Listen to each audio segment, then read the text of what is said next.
story shows unbelievable resilience. This is my biggest criticism of the book. This quote was actually Michael. This was not just an uncomfortable office situation, which is painful. There are really that many meathead advisors out there, and Cary offers solutions in the book to help get there. I'm going to do an honest review of the first 3 chapters of the book Women and Wealth by Cary Carbonaro. Cary was gracious enough to send me a copy, and I want to help her to get the word out.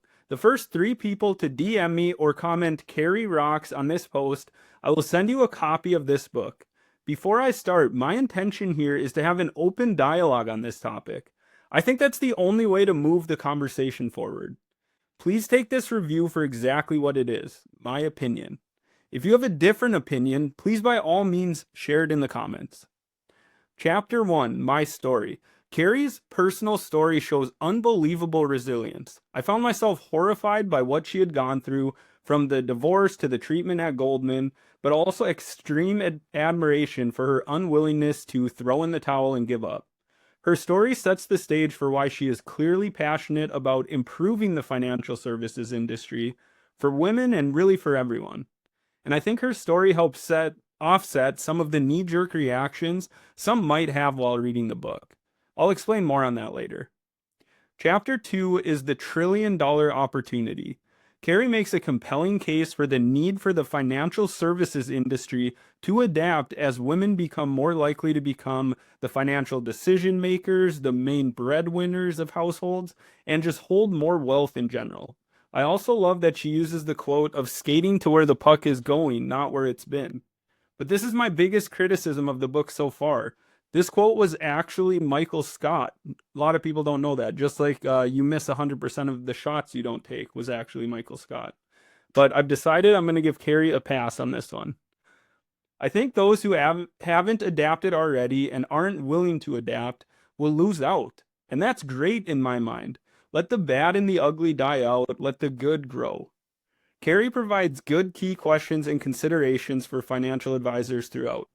Some people might get hung up on the demographic statistics or argue about the gender pay and wealth gap, but her numbers are supported by studies. I know, for example, my wife happens to be Black and she's an aspiring surgeon. She's currently in a fellowship. We just found out last week that she passed her written board, so 2 claps for you, my love. But available data points to her likely making less than her white male counterparts, even after accounting for geography, tenure, etc. So people can argue over the reasons and the extent of the wage-wealth gap, but unfortunately it exists. Although I do imagine progress will continue to get made on that front, and Cary offers solutions in the book to help get there. Chapter 3, What the Industry is Doing Wrong. Cary nails a ton of great points here.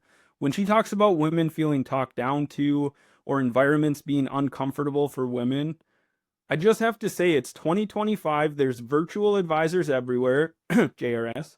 My hope is the market will work itself out here. When I meet with a couple, regardless of who is the financial decision maker of the house, they're never going to become clients if either one of them doesn't like me or feels mistreated or uncomfortable. Talking down to people, ignoring them, making them feel uncomfortable, begs the question, are there really that many meathead advisors out there? The New York Life study, she quotes, shows these issues getting worse from 2019 to 2023. So that was a bit discouraging. But if anything, I think this is an opportunity for advisors, especially independent RIAs. I think her overall points here resonate very well with my personal goals when working with clients. Empowering them through confidence, education, planning, feeling better about their financial well-being, making sure their fears and goals are heard and understood. My one criticism, I guess, is terms like toxic masculinity. I imagine we'll receive eye rolls from some readers. It's a term that's been politicized. It means different things to different people. I'm just not sure it moves the conversation forward. Although I agree her points are valid. I've seen women being left out of conversations or talked to in a condescending tone. I've seen the husband do this to the wife during meetings. I always try to take that opportunity to validate the concern and set the groundwork that both of you will be listened to and understood. I feel that's the advisor's job to make sure that that happens. Cary discusses the importance of empathy, reflective listening, all good stuff here. My biggest takeaway so far is her perseverance through the treatment she received at Goldman. This was not just an uncomfortable office situation, which is painful enough. This was an overt attempt to take away her light, her influence, and her passion. Her perseverance through that will have lasting effects on the industry in general, and for women that will continue to improve the industry for years to come. Okay, well, I'm only 60. It looks like she gets more into behavioral science, psychology side, further into the book, which is always an interest of mine. So I'm excited to read more. I want to help Cary get the word out. Please don't forget the first 3 people to DM me or just comment Cary Rocks on this post. I'll be in touch, get your address, and send you a copy.